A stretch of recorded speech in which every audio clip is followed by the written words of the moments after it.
So we're going to start factoring now.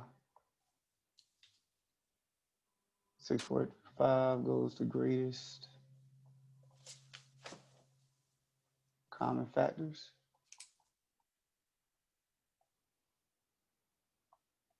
GCF. So when you start talking about factoring in general, it is the undoing of your multiplication. Remember last class we were multiplying polynomials.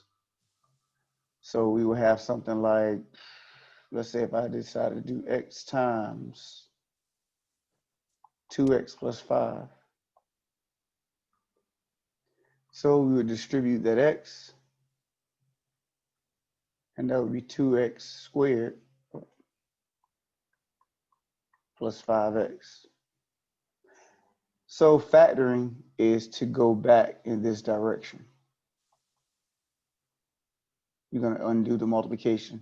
In other words, I would see that in both terms I had an x, so I'll bring the x out front and leave what was left in the parentheses. And this x would be considered my GCF, my greatest common factor. That's the greatest thing that I could pull out of both terms. All right, so that's the goal. That's what we're going to get to. But that's not where we're starting.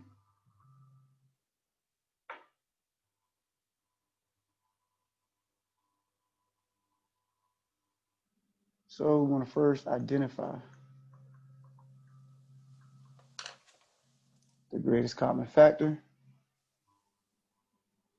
And they give us the numbers 40, 52, and 32.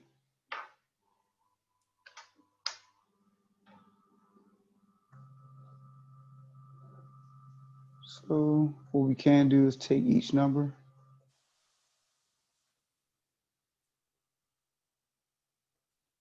and break them down to prime numbers.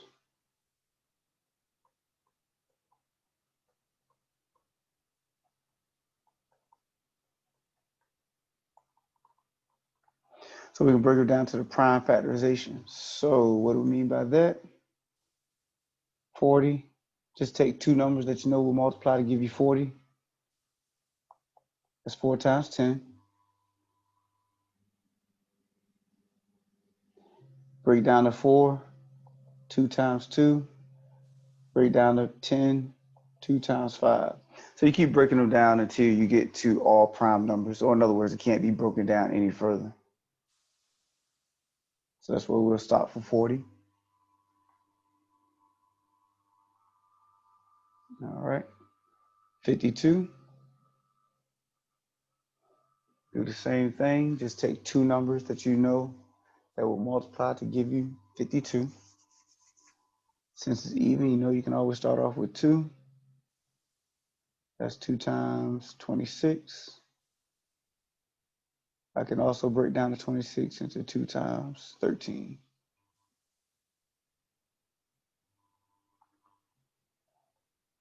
$32. What times what will give you 32? 4 times 8. Now remember, you don't have to use these exact numbers, but ultimately you'll still come out with these numbers. You know, so even if you don't start off with 4 times 10, you could have done 2 times 20. You would have still ended up with 2, 2, 2, and 5. So just throwing that out there. This is 2 times 2, 2 times 4, 2 times 2.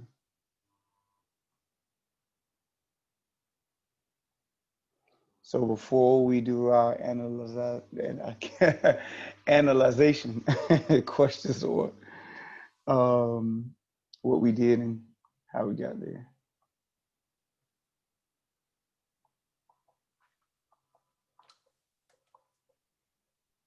I'm just rewriting them here.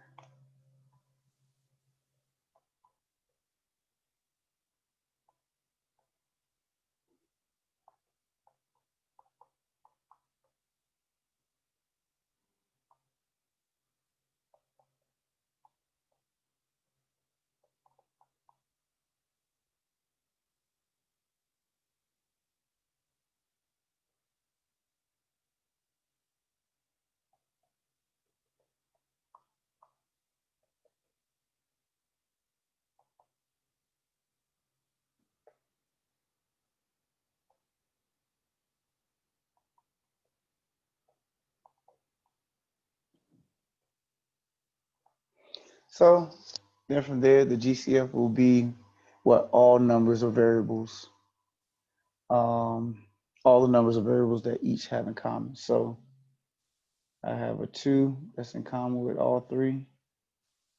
I have another 2 that's in common with all three. And that's it. So it has to be in common with all three in order for it to be the GCF. So the GCF will be 2 times 2, which is 4.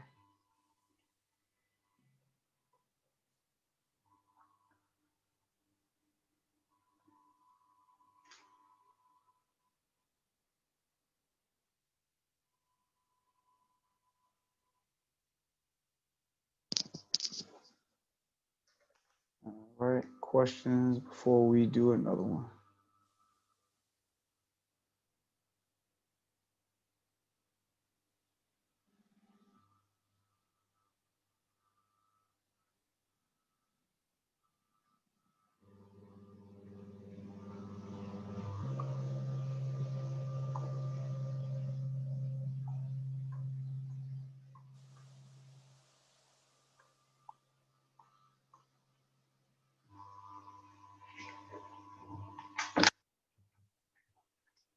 All right, so we do the same thing here. Take each number. If it's unfamiliar to you, just take what you know to break it down. Nothing else you could have did 2 because it's even, but 28 is also 4 times 7. So break down the 4, 2 times 2. 24 is 4 times 6. 2 times 2, 2 times 3. And the more you get used to the process, the less you'll have to break them all down. You'll get more familiar with numbers and all the good stuff like that. But you have to get there first, of course. And some of you may already be there. But this will always work, whether you're there or not.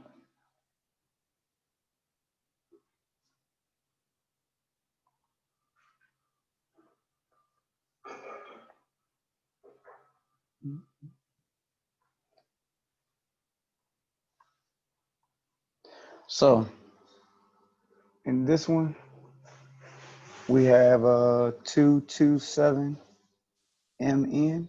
You know, we look at the complete breakdown of 28 MN.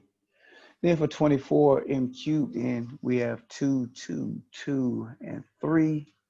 Then we have 3 M's and 1 N. So, what do both terms have in common? We have 1, 2. We have 2 2's, 1 M, and 1 N.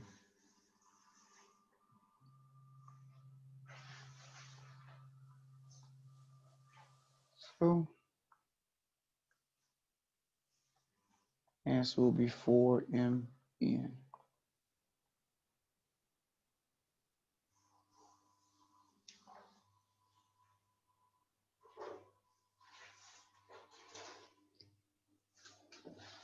All right.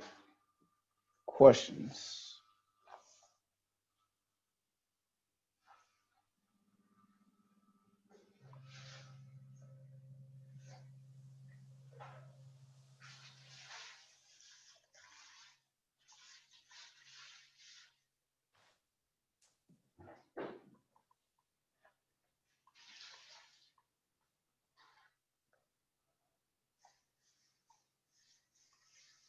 Professor. Mm-hmm. So once you get the GCF, the greatest common factor, you multiply the numbers to get your answer. Yes, yes. Talk about that 2 times 2. Yes. Uh-huh.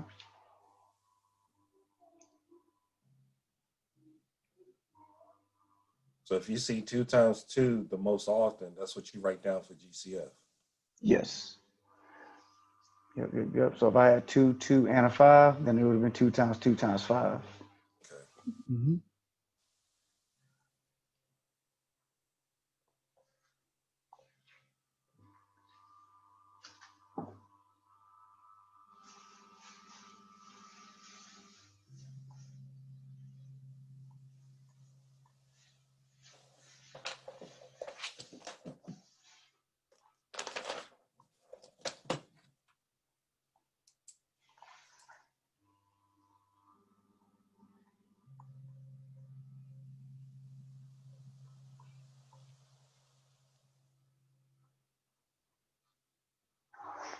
All right, so an expression is prime when it cannot be factored at all.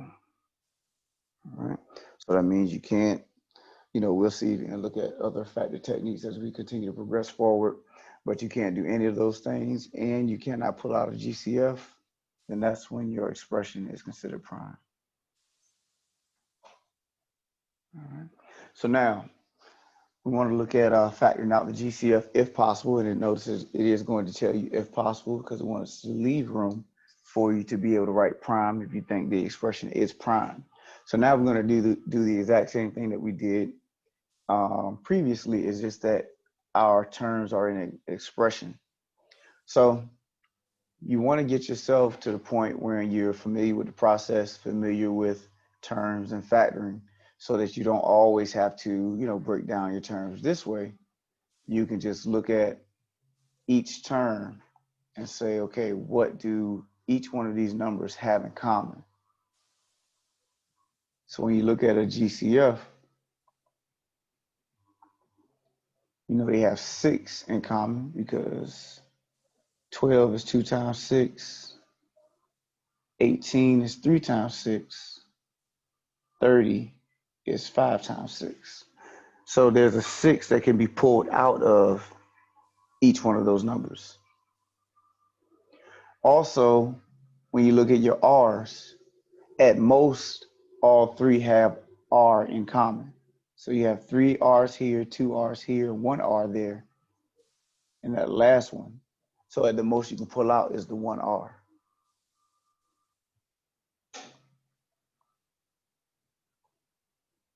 All right.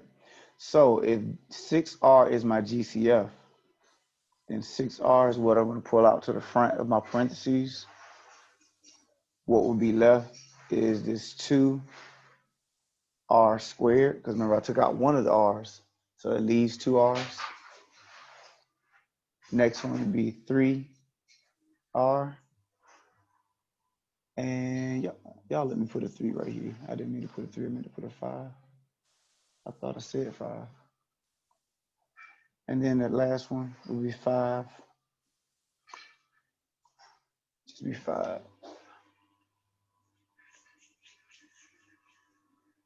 And that will be your factorization.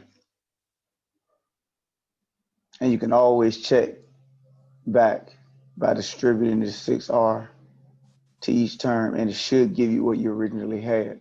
Now, when you go to distribute that out, if it does not give you what you originally had, then that is not the correct factorization. This is supposed to, let me get my marker right, this is supposed to equal that.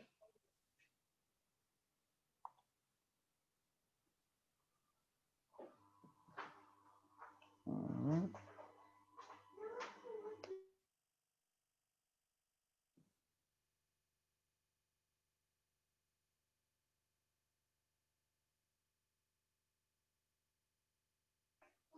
All right, questions before we do another one.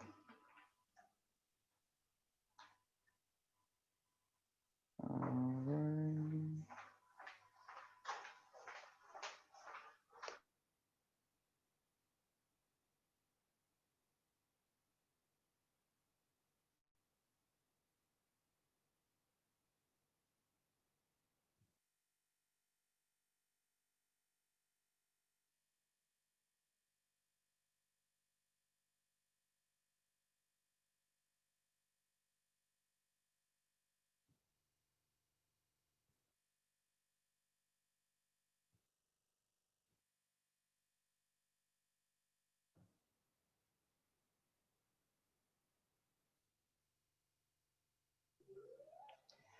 All right, so here we want to do the same thing, factor out the GCF if possible. So once again, we want to get ourselves used to not having to always write out the numbers. But, of course, in the beginning, if that's the case, do what you got to do. But when I look at 12, 12 is 4 times 3. 16 is 4 times 4. So I know, if nothing else, I can pull out 4 from each term. Then there's an A that's in common with both, and two C's.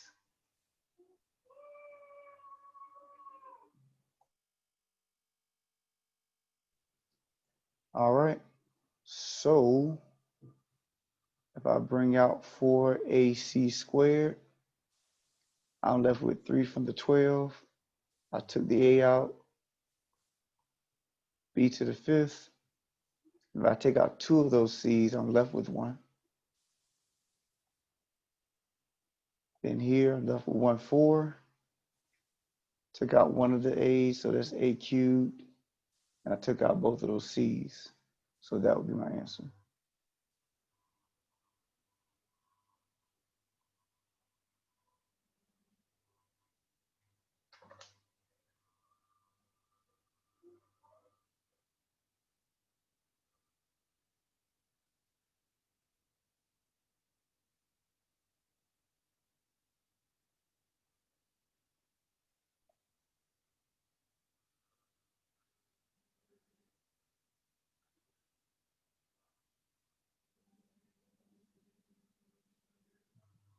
All right.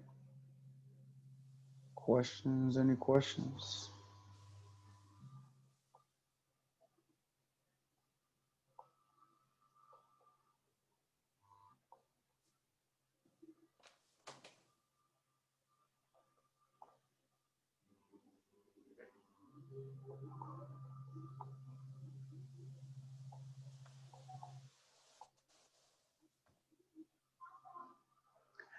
All right, so you might also see the exercise to factor out a -1 from the polynomial. All right, so if you're asked to do that, so you're just going to bring the negative out front, and then all of the signs should change in the parentheses that follow. So that'll be a positive 5t squared minus 3t minus 4.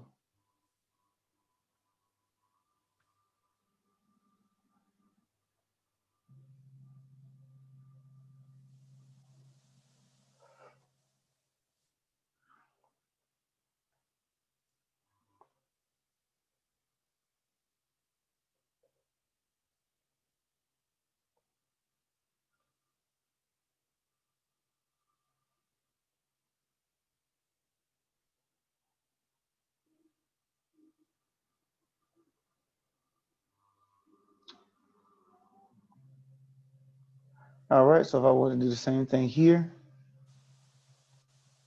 7x to the 5th minus 8x cubed plus 3x squared minus 9. And I want to bring or factor out the negative. Bring the negative out front, and each one of those signs, once again, should change. So that'll be -7x to the 5th plus 8x cubed minus 3x squared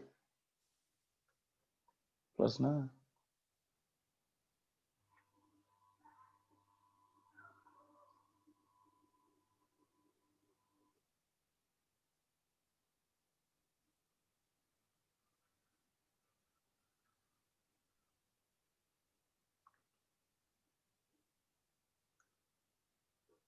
Questions? Any questions?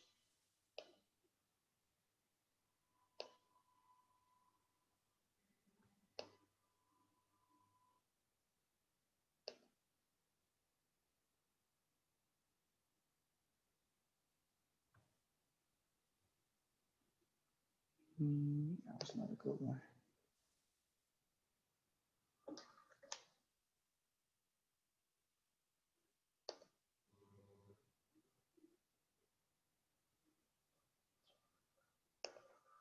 All right, let's see. I want to get one more GCF before I go to this next example.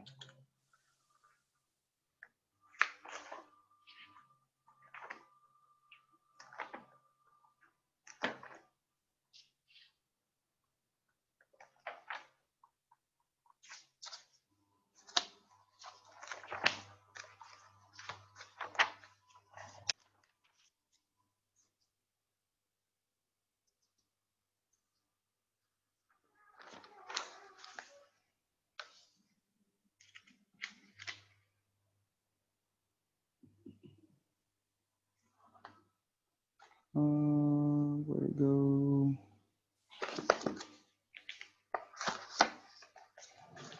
I pulled out the wrong book.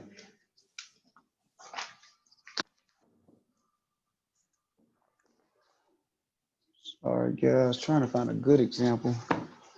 It didn't give me enough where I was.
All right, so factoring out the GCF if possible.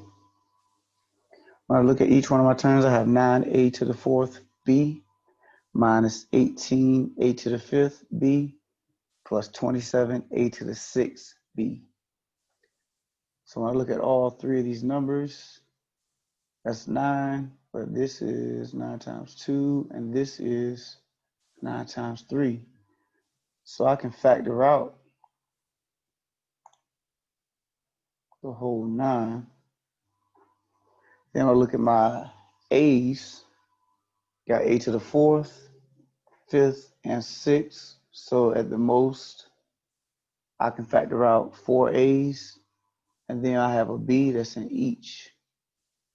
So I can take out the b as well. So my GCF is 9a to the fourth b. Now, if you notice, 9a to the fourth b is that whole term. So I still need something that represents that place or that term, that spot. So I would use a 1. So that means when I multiply this, 9a to the fourth b times 1, that will give me 9a to the fourth. So don't forget that a lot of people will forget or not put that 1 there. Make sure you do so. Here, out of that 18, when you pull 9 out, you'll be left with 2. If you take out 4 of the a's, you'll be left with 1a. And we took the b. Then out of the 27, you'll be left with 3. Once again, we took 4 a's, so that'll be left. Then you have 2 a's left, and the b is on the outside.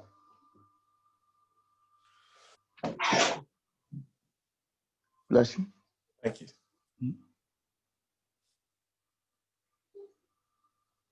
All right. Hold on 1 second.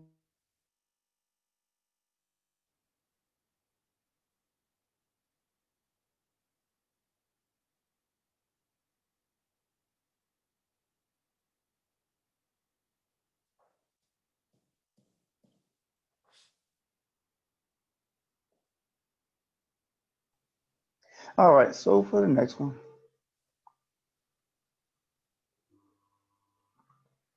I'm going to pull the GCF out. 15 is 3 times 5. 12 is 3 times 4. So that means the GCF, we know we can pull a 3 out. Then we have 3 y's, 4 y's here, so the most we can pull out is 3. So factor out 3y cubed. Just left with 5. And then here, that'll be 4y.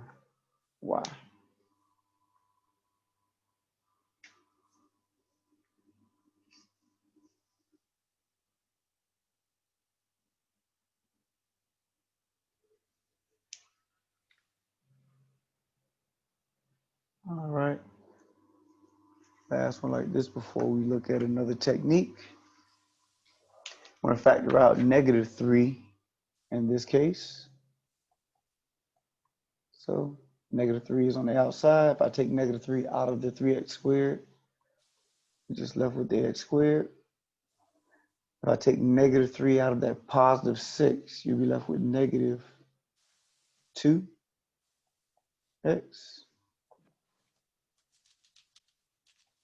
Then if you take -3 out of the -33,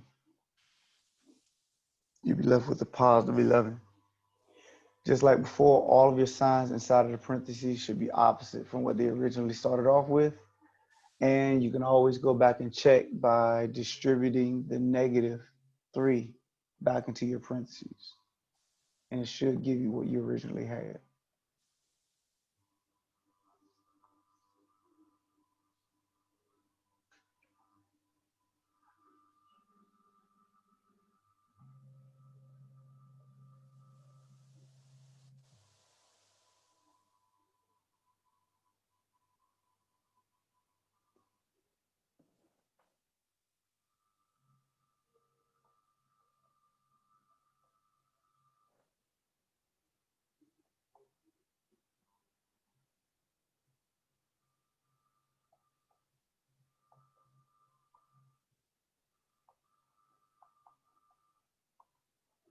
All right, so if I had something like this, they tell me to factor out a GCF, 2w times x plus 3 minus 5 times x plus 3. But what is in common with both is the x plus 3. So we treat it the same way we would if it was just a regular number or variable. You bring it out front. So that'd be x plus 3. And then what's left will be in your parentheses following that, 2w minus 5.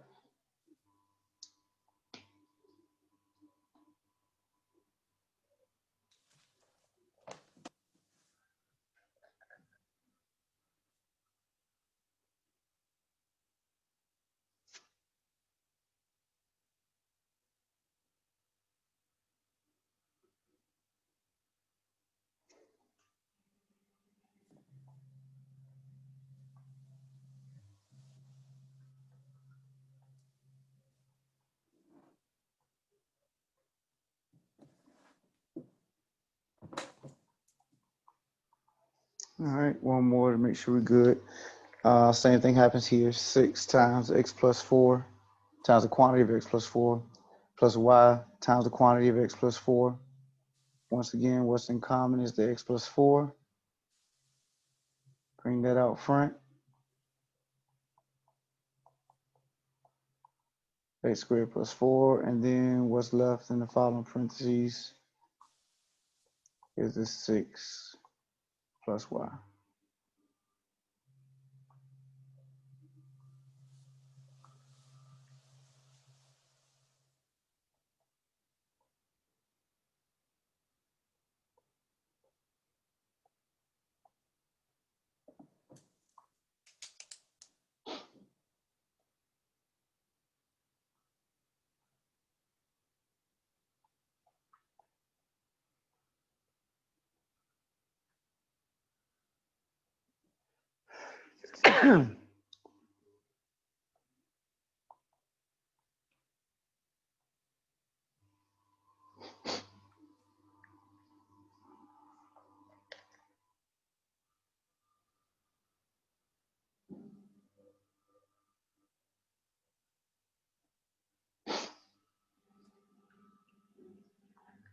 All right, last thing in this section, I want to factor by grouping.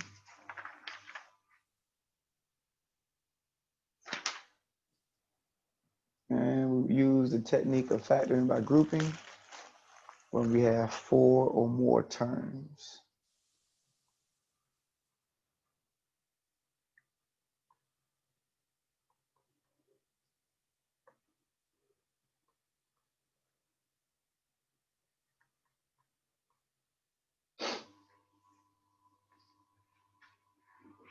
So we have 3ax plus 12a plus 2bx plus 8b. All right, so normally what you would do is just group together the first two and the second two, see if you can factor out any GCFs. If that works for you, continue to progress forward. If not, then you can rearrange your terms. Just to make sure that whenever you rearrange terms, whatever's positive stays positive, whatever's negative stays negative. For the most part, the ones that you guys will get should be in the order that will best help you. But if not, like I said, rearranging your terms is an option.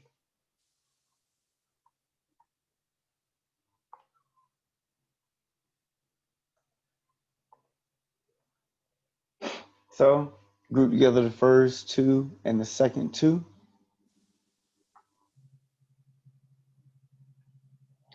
Find the GCF.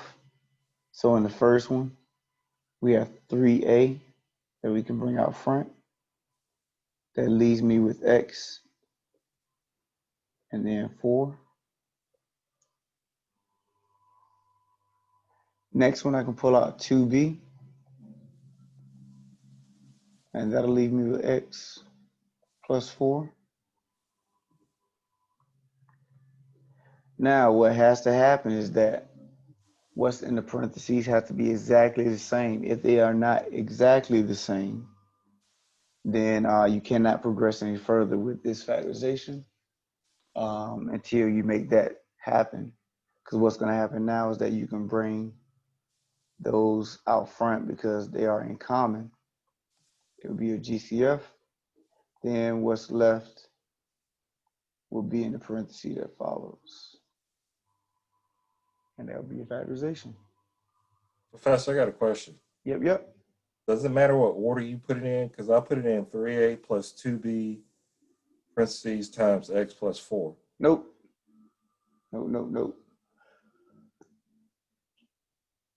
Is note that it doesn't matter what order? Not as far as your parentheses are concerned. Now, this order doesn't matter either if you did 4 plus x, 2b plus 3b, 3a.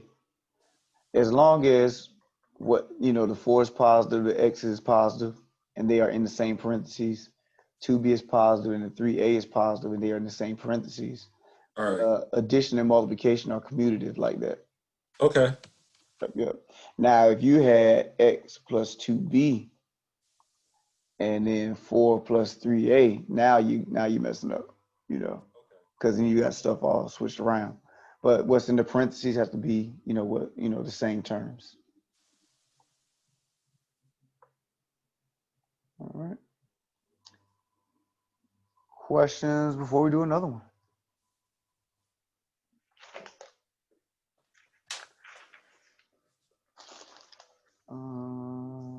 Let's go here.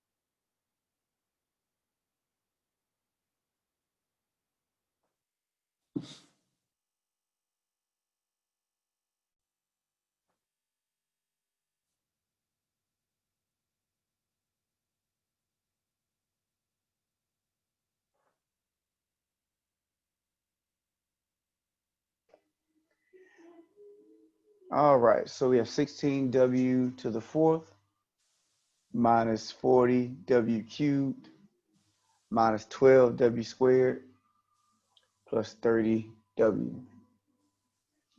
So we want to apply the same technique. We have 4 terms, and we want to group them together. So now we need to be careful here because of this minus sign. What we do not want to do is group them like this, because now I'm separating the minus sign from the 12, and I am changing the value of the problem. So what I would do is write plus and put the negative 12 inside the parentheses.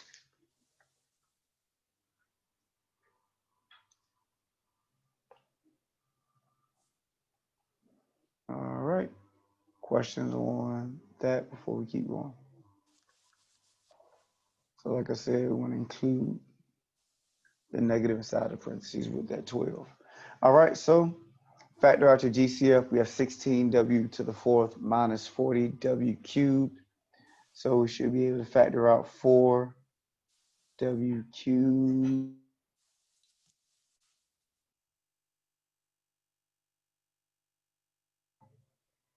Hold on. All right. So was I muted that whole time? I think I was. Or did it switch to mute? Well, just in case. So what I did here, 16w to the fourth minus 40w cubed minus 12w squared plus 30w. Like I said, just in case I was muted, just running back through it. This minus sign that's in front of the 12 has to be included inside of your parentheses.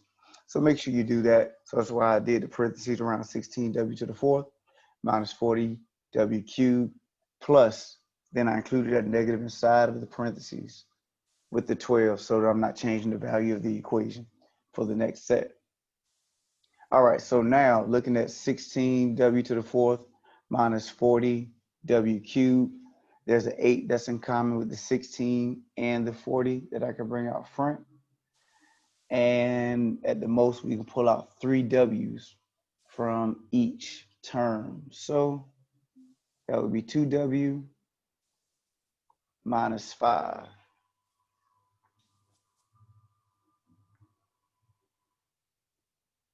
All right, so for the next one, I can factor out a 6. Now, notice what happens here. If I were to pull out 6, I'm left with negative, and not just 6, let's go 6w. If I were to factor out 6w, I'm left with negative 2w plus 5 in my parentheses. But remember, what's in this parentheses have to be exactly the same.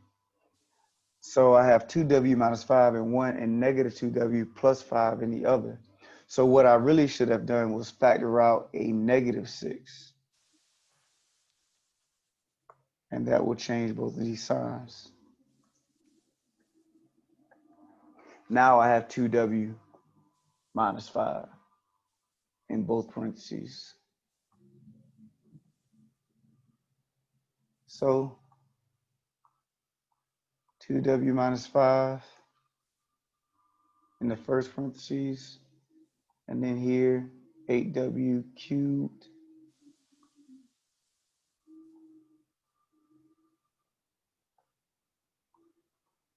minus 6w.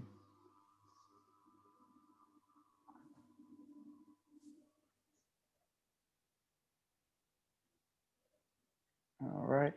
Now, we do have to make sure that we have factored completely. And what we notice here, and we could have done this earlier, and I'll write note of this in a second.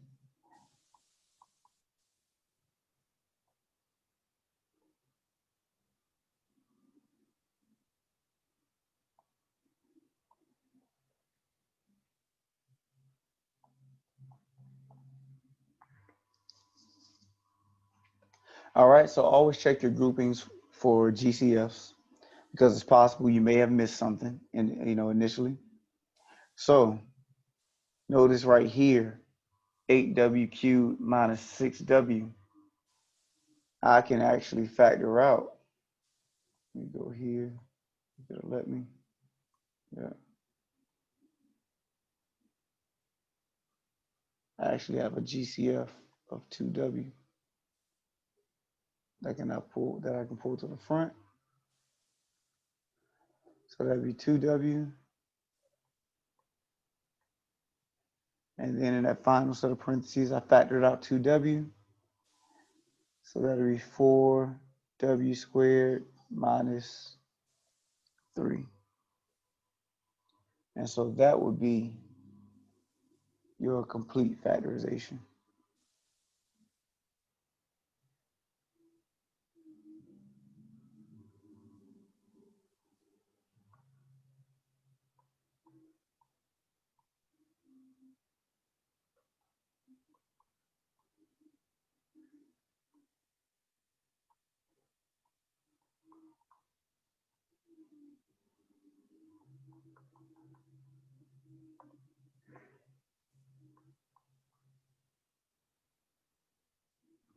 So one thing that can prevent you from missing, or possibly prevent you from missing the GCF, is to always look for one first. Because if I could have done it back, done it at the end, I could have done it in the beginning. So always try to factor out your GCF first. But I just showed you as well that if you miss it in the beginning, you know, always catch it at the end. But always look for the GCF to see if there's a GCF, greatest common factor, that you may have missed.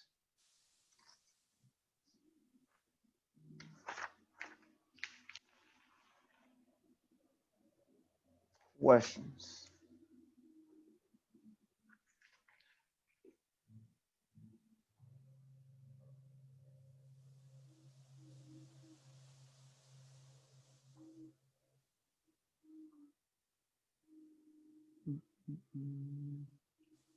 Greatest common factor. Oh, so that was actually, I wrote, what did I write for the title of this section?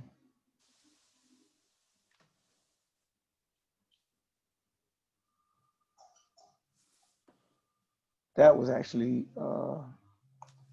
6.7 for you guys. They skipped a section or two. So that's 6.7.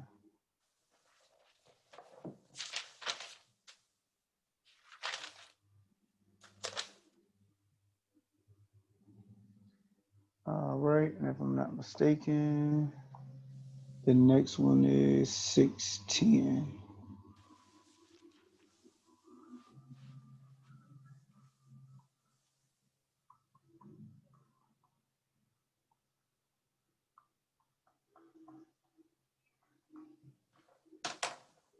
All right, so we're gonna start this section. I'll check. We might be able to finish it, but we'll see. Anyway, so factoring trinomials.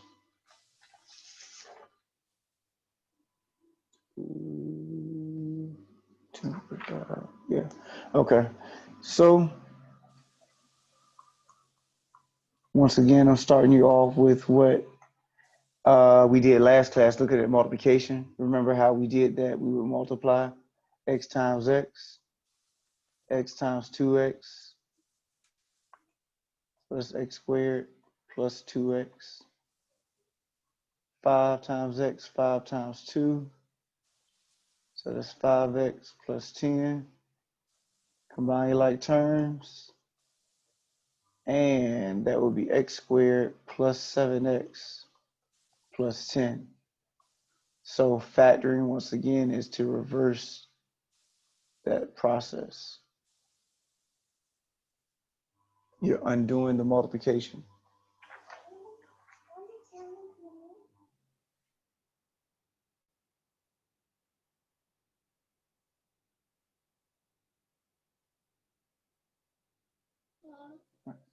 So if I were to take x squared plus 7x plus 10 and factor it, I will get those two parentheses.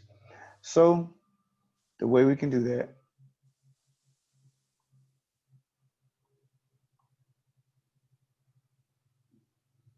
how do I want to start it?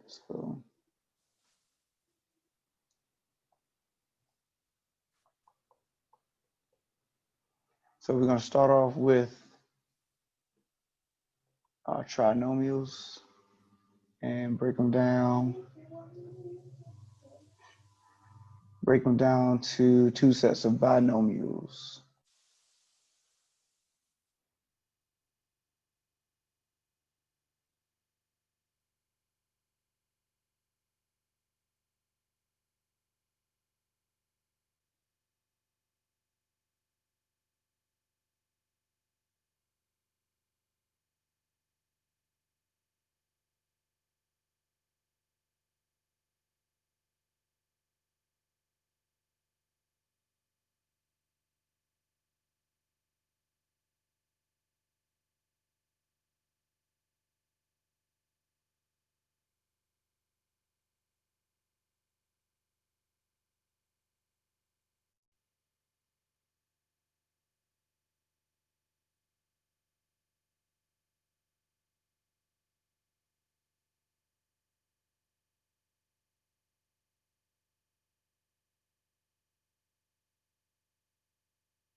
All right, so just looking at the four basic scenarios that you will have, looking at these trinomials, and looking at your trinomials, you will always know what your signs are supposed to be in your parentheses before you even get started.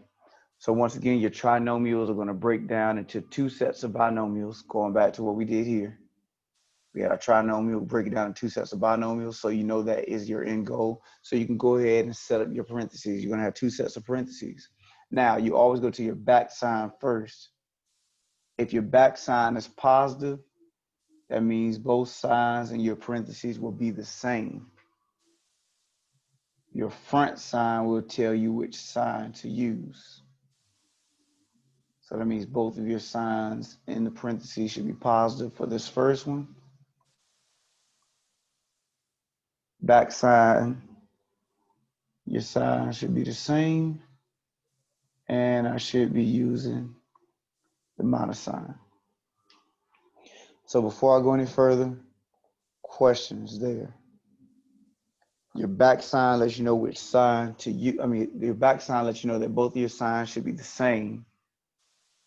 And then your front sign tells you which sign to use. All right. X squared is going to be a product, or your first term will be a product of your first terms in your parentheses. And then, matter of fact, I'll go a different color.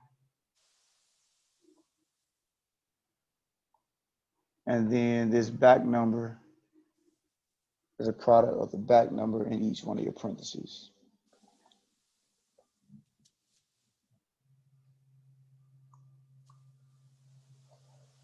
So we don't have a choice for the first one. X squared is just going to be x times x. But for the back one, we're looking at 1 times 6 or 2 times 3. And we need the factors, or the two numbers that multiply together that will give you 6, but add together and give you 5. And that is going to be 2 and 3. So if you were to fold that back out, multiply it back out, it will give you x squared plus 5x plus 6.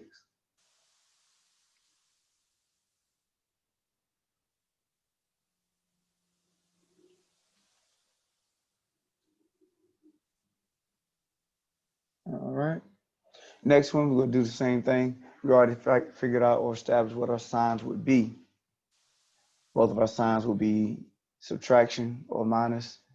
First term of each, because it's just x, will be x squared. But first term of each would be x because we have x squared. And then we need the factors of 12 that will come together or add together that will give you 7. And that is 3 and 4.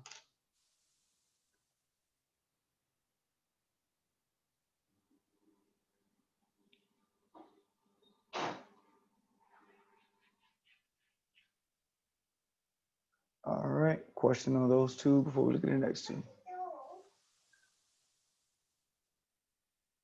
All right. In the next set, our back sign is subtraction. So our signs should be different when we set up our parentheses. You can do plus or minus, minus or plus. It doesn't matter because we don't have anything in there yet. And same thing happens in the second one.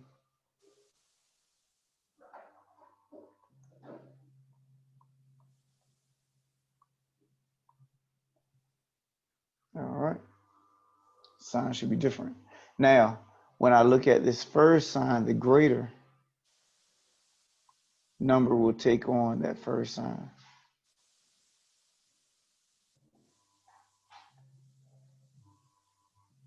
All right, so we know once again we're using x and x because all we have is x squared. As we progress forward, eventually we'll put a number outside here. eventually put a number out here, but right now we do not have one, so we are okay. And then we're looking at the factors of 6 that will subtract from each other because we have different signs now. They will subtract from each other to give us 5. And those numbers would be 1 times 6. And the 6 will be positive. The 1 will be negative. Remember, the greater sign or the greater number will take on that sign. And if you just need to see that, remember I told you that when you multiply this stuff out, it should give you back what you originally had. X times x, x squared. X times negative 1 is negative x. 6 times x, 6x. And that'll be negative 6 in the back. Add your like terms, x squared plus 5x minus 6. So you always can go back and check to see if you can get what you originally had. Professor, Yes, sir. you said the first sign tells you, I'm getting a little confused. The first sign tells you what it should be in parentheses. No, the second sign is what the way you always go to first. That's the one you always go to first. The second sign lets you know whether your signs will be the same or different. Now remember, all we have is positive and negative. All right. So when we go back to our first two, the second sign was positive. So that lets us know that both of our signs are going to be the same. And the first sign lets us know what they're going to be. So that's why in the first problem, we had both of them to be positive. Second problem, we had both of them to be negative. So now going to your second sign, the sign is minus sign, so that means the signs have to be different. So we're just talking about plus and minus. Like I said, there are only two signs that we can use, plus and minus. The first sign will say that the greatest number has to go to that one. So notice I had 1 and 6 here. That's why my 1 took on the positive sign. I mean, not my 1, my 6 took on the positive sign because it was the greater number. And so in this next one, the greater number will take on this negative sign.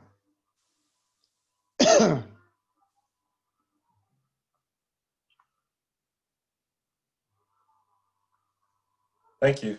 Yep, no problem. No problem. Just making sure everything's straight. So going to this next one. When I get into homework, that's when I know when I probably grasp it. Okay. All right. Sounds good. You know how to find me. I got a question. Those the ones I have problems with in the homework, Mm-hmm. are you gonna go over those after class? Oh, why didn't you remind me? I would have did it before class. Okay. I hadn't even thought about it, man. Yeah.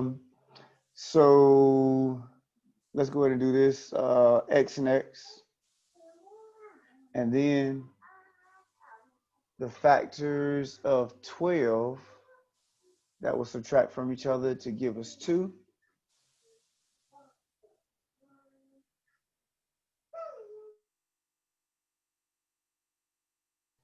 And then we're looking at 6 times 2.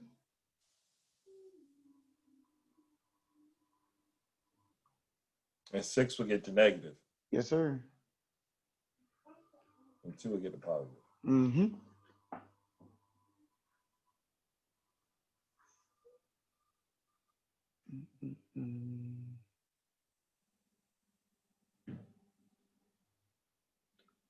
Questions.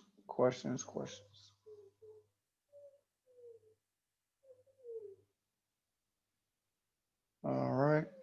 So that'll get us started in this section. We'll come back and finish up, and that's our good foundation going forward. Let's look at said you had a couple questions. Yeah, they in my emails, the ones I had problems with. All right, let me see if I can find them real quick before class closes. Give me a second.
So, Mr. Coley, we talking about something like this? Yeah, it's something like that one. And when you get Um, when you start dividing, but on the outside they have a power, two different powers. like that one? That was a pain. All right. I know that -2 needs to go to both parentheses. Mm-hmm. So, let's do, we'll try to do these four. As a matter of fact, I'll take a picture of it. Then I don't have to keep switching back and forth.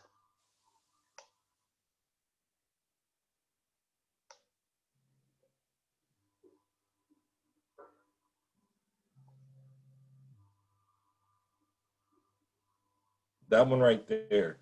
Mm-hmm. I know that's a -1. Do what's inside the parentheses first, the Mm-hmm. subtraction. And once you do the subtraction, then you raise it to the power. Yeah. Uh-huh. But the one with the two different powers on the sides, I had a problem with. Okay. I eventually got it. Mm-hmm. So,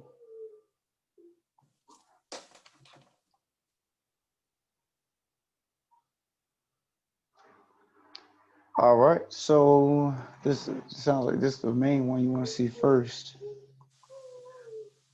So what you could do, yeah, really, if you want it, what you can do is just take all of this, bring it down bottom, take all of this, take it up top.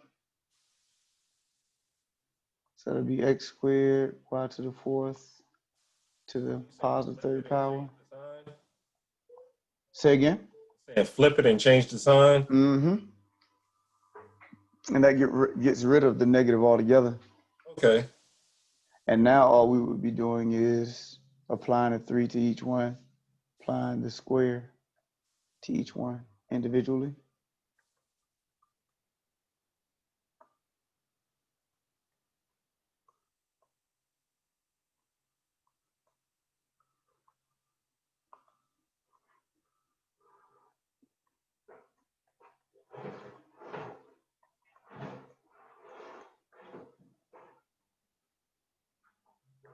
All right. So now we get a power to a power, multiplying your exponents. So it's x to the 6th, y to the 12th. 5 squared is 25, x to the 6th, y to the 2nd.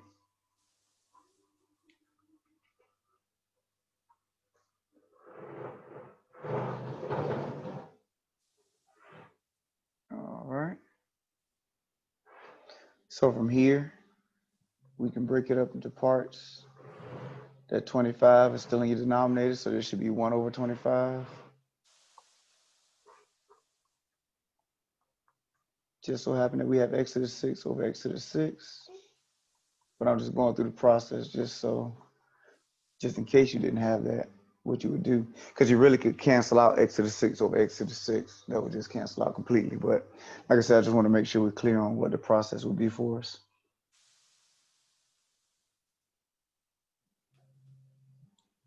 All right. 6 minus 6, 12 minus 2 for your exponents.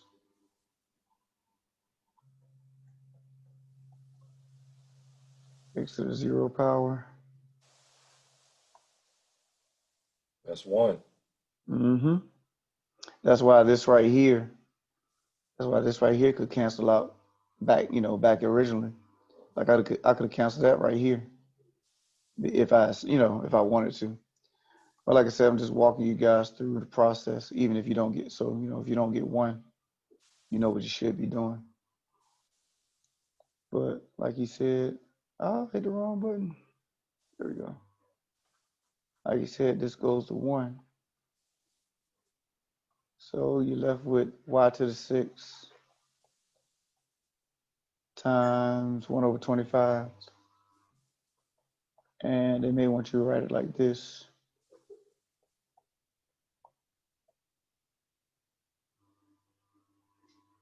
I killed some brain cells on that one.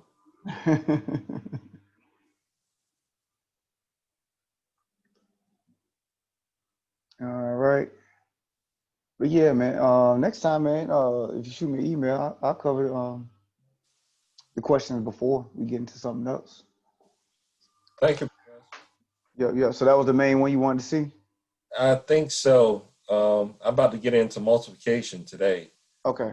Okay. I got a little behind because I was Mhm. trying to prep for that test. Right. Right. Um, I want to do multiplication today and hopefully get those skills down and make it to greatest common factor. Okay. Sounds good. Sounds good. So we only have 3 minutes left, so we'll go ahead and close out. Yeah, Professor, actually, I got a question. I'm at a Yeah. question. Mhm. I'm trying to take the test, but he still hasn't emailed me back. Okay. Next time when you and Mr. Coley did this, which and I didn't say this to you guys, when you email him, make sure you CC me, so that way I'll have record that you guys you know contacted him, and I'll have a stamp on that, and I can say, hey, well, I have a student that contacted you on such and such date, because right now it can be your word against somebody else's, because I don't know who actually receives it. Mr. Davis may be shooting it to a student, I mean, Professor, or whatever. like I don't know if am I not sending the email right or anything, because I even tried, like I said, emailing you a few weeks and you said you didn't see it. I don't know, am I like emailing wrong or something? Oh, yeah, I answer emails, so maybe not trying to say it's you, but I mean maybe yeah, you might not be emailing right. So Because type your email. Davis at JL Davis at I got it written down. Okay. Type your email in the chat, and I'm going to shoot you an email, Okay. because you said you emailed me and I didn't respond, right? Right. Yeah. Type your email in the chat. I'm going to write it down and shoot you a test email All and right. see if you get my email, and then we'll go from there. Because if I didn't get yours, it's possible Mr. Davis didn't get it either. Because normally he's good with responding back. So yeah, shoot that email to me in the chat, and then we'll go from there. All right. All right. Anybody else before we close out? yeah, Professor Tucker, Mm-hmm. I share something personal with you in a group, is in class. Sure. When I went to go take the test, they Hold didn't. it. Hold it. Let me stop the record, because I don't know what you're about to say. And it ain't got nothing to do with the recorders.